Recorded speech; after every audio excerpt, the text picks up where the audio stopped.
to show you how to make paleo Salisbury steaks. So I have my skillet preheated over medium, and all I'm going to do is add about a tablespoon of ghee.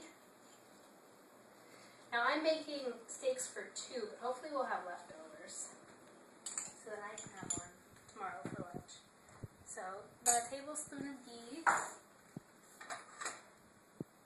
Swirl it around. My pan's nice and hot. It's over medium heat. And I'm going to add a small sweet onion I've chopped.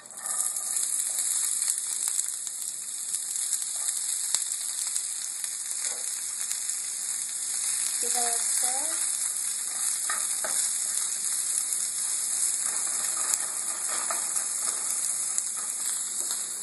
Now I'm going to start mixing my meat together. I have about 2 pounds of ground beef, and to that I'm going to add salt and pepper. Not a ton, about a 1/4 teaspoon of each.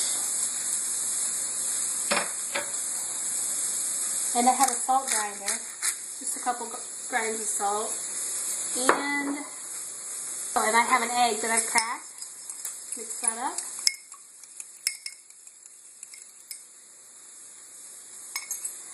And I've also chopped up 2 shallots. So I'm going to add those in as well. This will keep the burgers nice and moist. And I'll just mix that together with my hands.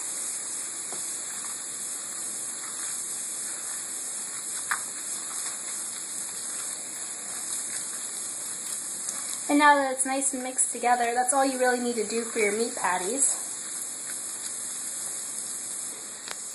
Okay, now my onions have been sitting for about a minute and they're nice and glossy. So I'm going to give them a stir. Okay, then you're going to add your mushrooms. I've got about 2 cups of mushrooms. Stir those together. Now you want to turn the heat up.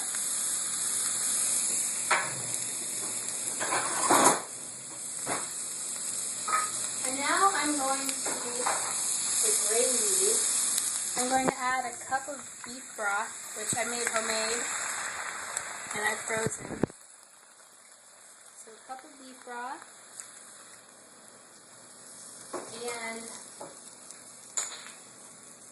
and half a cup of red wine.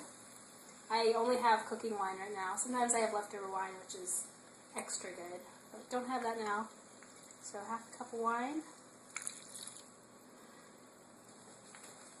I'm also adding 3 sprigs of fresh thyme. I'm going to add 3 sprigs of fresh thyme, which I'll just peel off the stem. Add that in. Can you smell that, cameraman? Mm-hmm. Can never have too much time.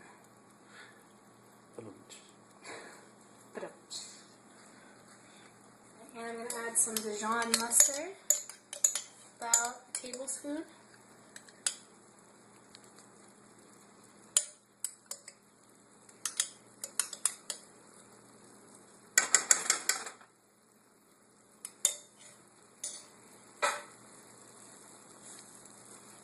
And you can see it's already starting to boil, so I'll just mix it together.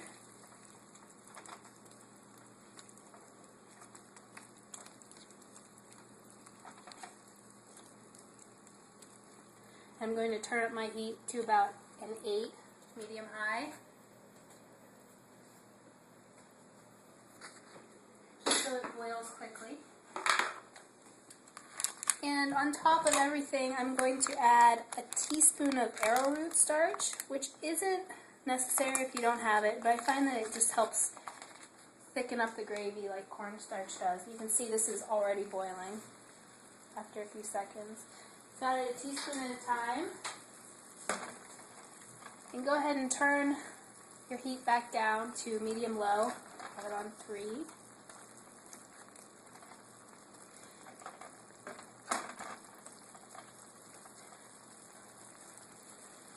Okay, now I'm going to let this sit for about 5 more minutes. Just let it simmer on a nice slow rolling boil.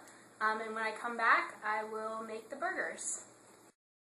Okay, it's been 10 minutes and my slurry's done. I had to adjust the recipe.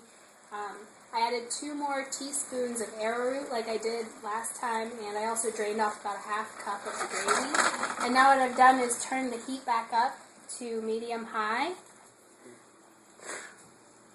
Alright, I got my burger patties ready, and I've just sprinkled some pepper on top of them. So what I'm going to do now is, this is a little tricky with one person, but I'm going to get my burgers, and I want to get a nice dry spot on the bottom of the skillet, so they're not sitting on top of the peppers and onions. I'm just going to put those in there.